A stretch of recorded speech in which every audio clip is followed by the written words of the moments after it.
요한복음 1장 35절로 42절 말씀.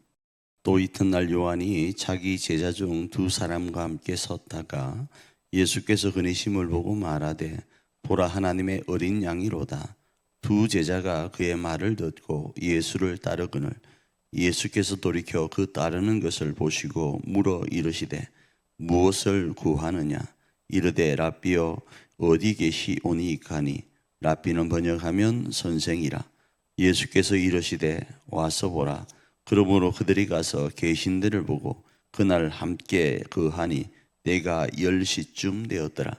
요한의 말을 듣고 예수를 따르는 두 사람 중에 하나는 시몬 베드로의 형제 안드레라. 그가 먼저 자기의 형제 시몬을 찾아 말하되 우리가 메시아를 만났다고. 메시아는 번역하면 그리스도라. 데리고 예수께로 오니 예수께서 보시고 이르시되 내가 요한의 아들 시몬이니 장차 게바라 하리라 하시니라. 게바는 번역하면 베드로라. 아멘. 오늘 저는 복음 전파의 초석 제자도라는 제목으로 말씀을 나눠보려고 합니다. 오늘 본문에서 세례 요한은 예수님이 거니시는 모습을 보고 이렇게 고백을 합니다. 하나님의 어린 양이다. 이렇게 고백을 하자 요한의 제자 중에 두 사람이 예수님을 따릅니다. 예수님을 따르면서 예수님에게 예수님 어디에 거하고 계십니까? 라고 묻죠. 그때 예수님께서 와서 보라고 합니다. 그리고 그 두 제자가 오후 4시부터 저녁 늦게까지 말씀이신 예수님과 이런저런 대화를 나누고 예수님의 말씀을 듣는 가운데 오늘 본문에 등장하는 그 두 명 중 한 명인 안드레가 예수님을 이렇게 고백을 합니다. 바로 지금껏 이스라엘 가운데 예언되었던 그리스도이시다를 고백합니다.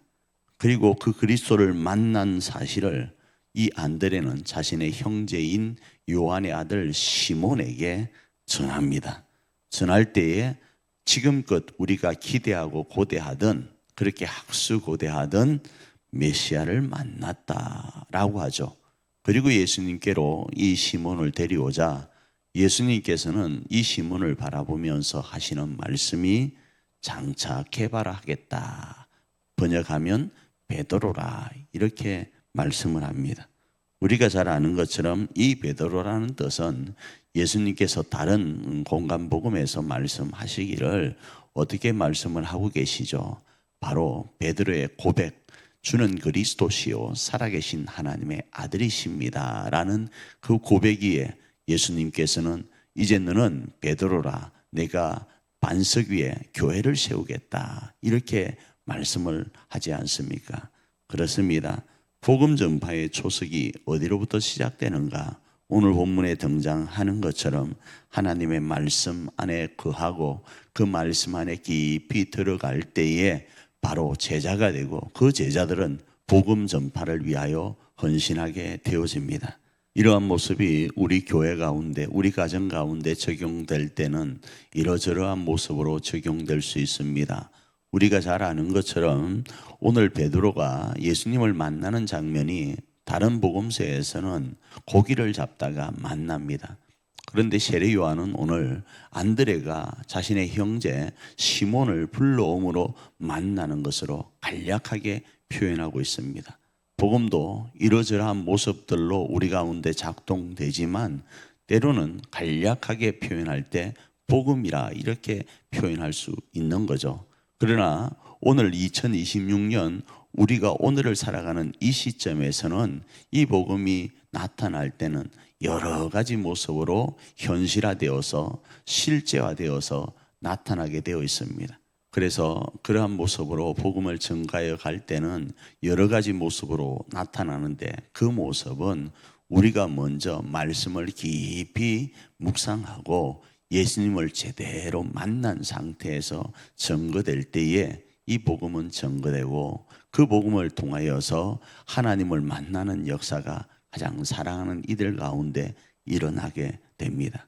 그리고 그 사랑하는 이들은 또 다른 이들에게 하나님의 사랑을 증거하면서 하나님의 나라를 세워가게 됩니다. 오늘 이 말씀을 우리 교회와 우리 가정에 적용하며 나아가기를 원합니다. 우리가 말씀 안에서 하나님의 사랑을 받고 믿은 만큼 오늘 하루 우리가 그 삶을 살고 그 삶으로 증거하고 실천하며 전하여서 우리 가족들이 하나님을 제대로 만나길 원하고 우리 교우들이 하나님을 제대로 만나기를 원하고 우리 주변의 지인들이 하나님을 제대로 만나서 하나님으로 인한 행복과 기쁨을 누릴 수 있도록 오늘 하루 그렇게 살아가며 승리해가는 저와 여러분 되기를 축복합니다.